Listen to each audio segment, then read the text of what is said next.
Disney's Atlantis, The Lost Empire. Kida and the Crystal.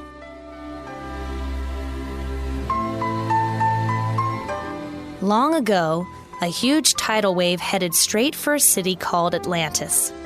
The people of Atlantis ran for shelter, but it was hopeless. The wave was about to swallow their entire island in one giant gulp.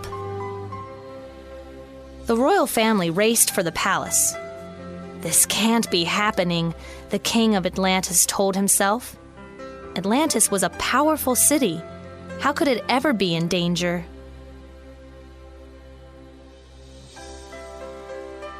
The queen reached for her daughter. "Come quickly, Kida," she cried. Then a bright light lit up the sky. The light was coming from a crystal floating above the city. A beam of blue light shone on the queen. It pulled her up into the crystal. "Mama!" little Kida cried. But the queen had disappeared into the crystal. Suddenly, more beams of blue light shot down from the crystal. They surrounded Atlantis like a protective bubble. When the tidal wave hit, it crashed against the bubble. The city and its people were saved. But then, the island of Atlantis sank deep down into the blue ocean. It became a lost city, hidden away from the rest of the world.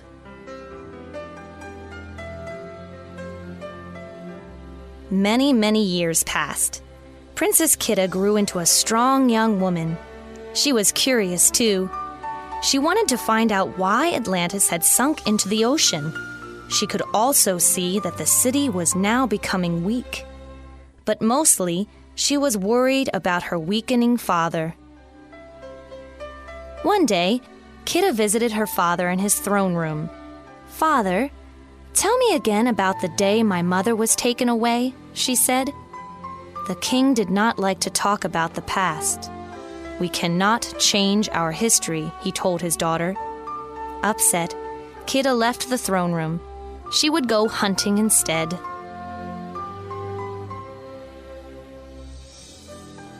Kida called to her warrior friends. "Let's prepare for the hunt." She pulled her hunting mask over her head. Then the group set off. Kida and her friends explored a maze of caves, looking for cave beasts. But soon, the hunting party came across something much more interesting. It was a group of explorers from the surface world. Kida and her warriors decided to follow them.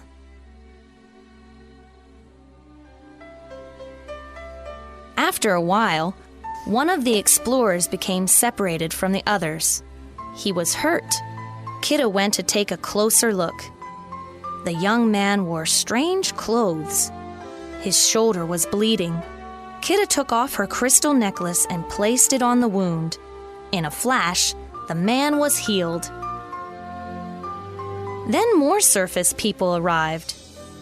They were friends of the young man. "Welcome to the city of Atlantis," Kida told them. "Come, you must speak with my father."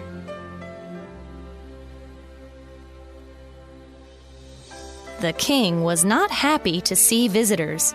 He wanted them to leave. "But these people may be able to help us," the princess said. The king shook his head. He insisted that the visitors leave Atlantis the next day.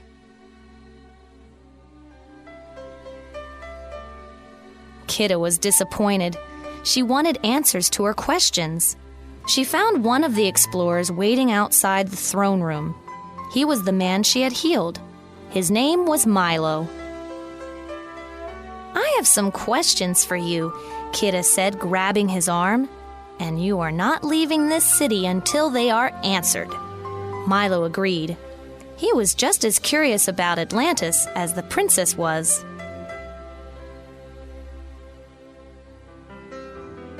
The princess led Milo to a cave. There, she told him about the Great Flood. "My father said the gods were jealous of Atlantis, so they sank the city into the ocean." She told him about the bright light and how her mother had disappeared.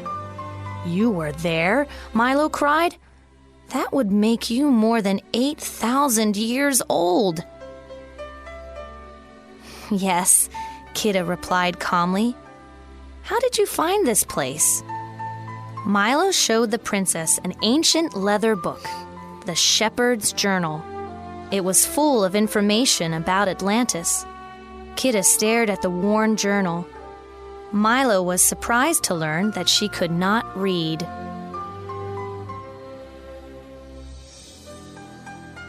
"Since the Great Flood, no one has been able to read," Kida explained sadly. "Our history was lost." Suddenly, she had an idea. She led Milo farther into the cave. Under a thick cloth stood a fish-shaped vehicle. "This is a katak," explained Kida. "Wow, it looks like something you drive," said Milo. "Yes," said Kida, "but I can't make it work."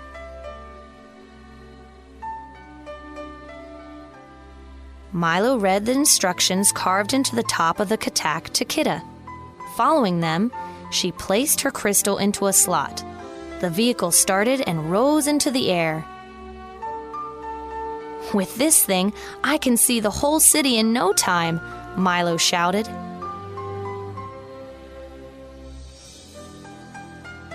Then Milo placed his hand on the katak. Zap! It took off by itself. Bang! The katak flew around in circles, bouncing against the walls. Milo and Kida jumped for cover.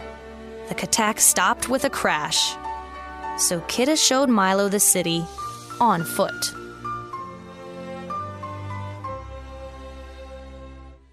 They walked to an outdoor market. "Are you hungry?" asked Kida. "I certainly am," said Milo. Kida went to a stall at the market. She bought 2 long, gooey tentacles, each wrapped around a stick. "I certainly am not hungry anymore," Milo added quickly. Kida bit off a tentacle. "Tastes good," she said, offering one to Milo. Milo took a small bite.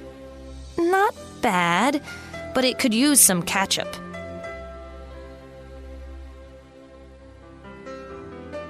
Just as Milo finished eating, a little girl ran up to Kida. "Kida, Kida, are you coming to my birthday party?" the little girl asked. "Of course, Tally," said Kida. "A girl doesn't reach 1,500 every day." Milo went to the party with Kida. Milo," said Kida at one point, "you're using an Atlantean hairbrush to eat your cake." The cake tasted even better when Milo ate it with an Atlantean fork.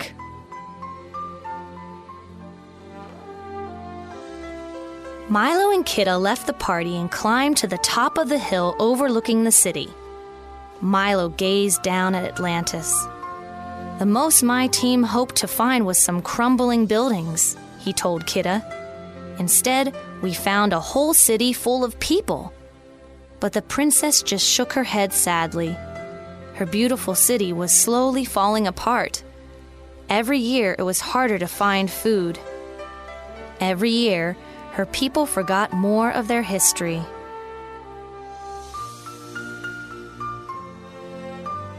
Kida brought Milo to a pool of water. "I have brought you to this place to ask for your help," she told Milo. "Follow me." They dived into the water. Soon they were swimming past ruins of ancient buildings. Bright murals and Atlantean writing covered the walls.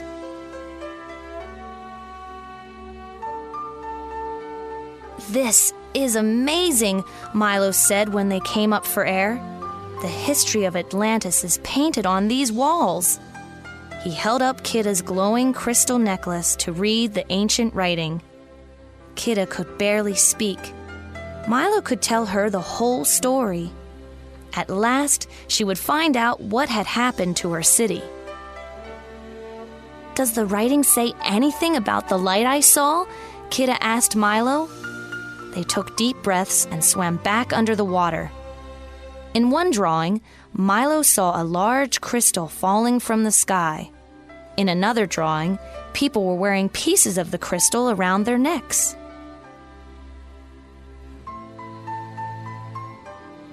Milo and Kida swam up for air.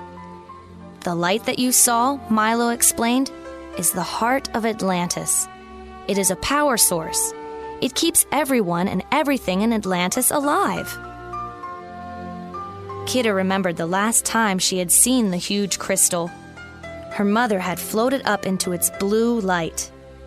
The crystal had taken the queen. As soon as she had disappeared, Atlantis had been saved from the tidal wave. The queen had given her life for the sake of the city.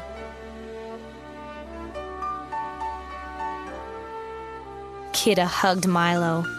"Thank you for your help," she said. Milo blushed. The princess smiled. Not only had she found out the truth about Atlantis, but she had also made a wonderful new friend. As Milo swam back to the surface, Kida took another long look at the pictures on the wall. The picture showed the history of her city and told the story of her family. "Thank you, Mother," she thought, "for all you have done for us."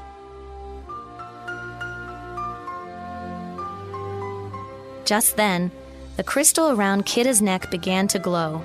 Kida knew it was a message. "Be brave," the crystal seemed to say. "Be strong." And Kida was. With Milo's help, she was ready to unlock all the secrets of Atlantis.